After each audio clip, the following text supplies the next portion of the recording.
As the holiday shopping season kicks off, the warnings you've probably heard over and over again: protect your personal information. It can get a little exhausting, a little overwhelming. So what do you really need to know? Joining us to sort that all out is Robert Stroud. He's the international president of the IT governance firm ISACA. And Robert, tell us briefly about the firm and what you do. Yeah, great. So ISACA is the global organization of trust and governance professionals. So we provide guidance and good practices for information security, cybersecurity, assurance and governance professionals. And you know, Black Friday, Cyber Monday, it's all right around the corner. What do people particularly need to be looking out for when they set out on these shopping sprees? Yes, what they really need to be doing is understanding the fact that their personal information is critical to them. So in the past we've been shopping and leveraging our credit cards, and that's a good thing. What we need to do is protect our personal information, our PIN numbers, and we've seen a lot of people recently be concerned about the data breaches that have been very prevalent. And is shopping in the store versus shopping online, is one safer than the other? Both are safe. Let's be clear, both are practical and useful, but there are different exposures with both of them. For example, when online, you want to be protecting your credit card information, the IDs you have and things like that. And when you're shopping in the store, of course, you still want to be secure with your personal identifiable information, your PIN, for instance. You want to make sure when you're entering that with a debit card, you do it in a secure manner with people not watching. You don't want to lose that information. And often at this time of year, because people are shopping so much, new technologies come out, new kinds of devices, new music apparel, new, wearables and so on. Are any of those trends concerning to you? Do people need to be careful when they're acquiring this new technology because they don't know that much about it? So the recent ISACA survey showed that more and more people are very interested in wearables and looking to add them to their holiday shopping list this year. So I think as we look at those wearables, you need to understand that these wearables are access to your private information, your personal information. So you need to be aware and understand how to leverage and use the information that you have, how to keep it secure. Things like strong passwords are just as applicable in wearables as they are in your everyday life.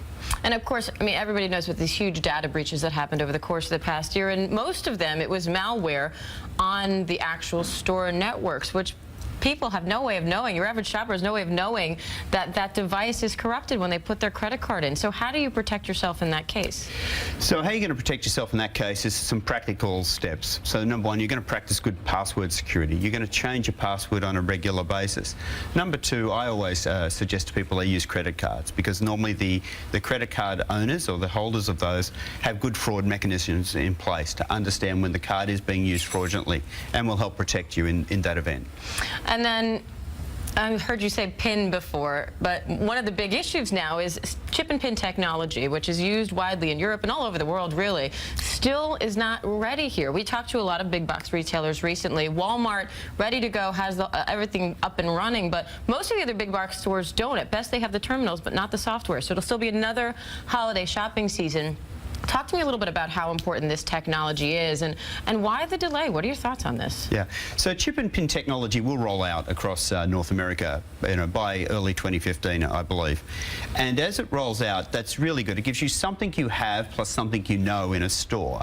So the card itself is more secure, it has a secure chip on it, and you're just not looking at that signature, which is, I don't know about you, but when I signed the card in the store, more often than not, the retailer doesn't look at the signature. You could draw a stick figure, you could draw a smiley face, it doesn't matter. It doesn't really matter, does it? In fact, in that particular case, you're probably getting verified or validated better online than you are in the store.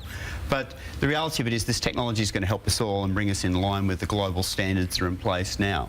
And the technology itself, just to sort of briefly explain to the viewers, instead of distributing your credit card number and all that information every time you swipe, it gives a different code to each transaction. So even if someone gets a hold of that code, it's useless to them. It's good for one transaction and one transaction only, and that's one of the key aspects of this type of technology. And it just makes things so much more secure and easy. And it's harder for the perpetrators to get in there and steal that information. All right, well, more and more card holders are now doling out those cards, and as we said, a lot of the big box retailers are now at least in the process of getting on board with that technology. So hopefully it'll all be ready soon. Robert, we thank you so much for taking the time to be on with us today. All very, very helpful tips, especially at this time of year. So thanks so much. Thank you.